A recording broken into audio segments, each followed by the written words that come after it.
यार सुनो तो, तुमने खबर तो सुनी ही होगी। छींक आना बस इरिटेटिंग नहीं है, ये तुम्हारी बॉडी का सुपर हीरो मूव है।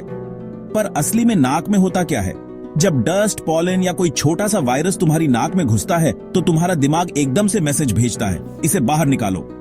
और तब आती है छींक, हवा का एक झटका जो 160 किलोमीटर प्रति घंटे की रफ्तार से बाहर निकलता है। और सुनो, मजेदार बात यह है कि छींकते वक्त आंखें खुली रखना लगभग नामुमकिन है। तो अगली बार जब छींक आए तो याद रखना, ये बस तुम्हारी बॉडी का सेफ रहने का तरीका है।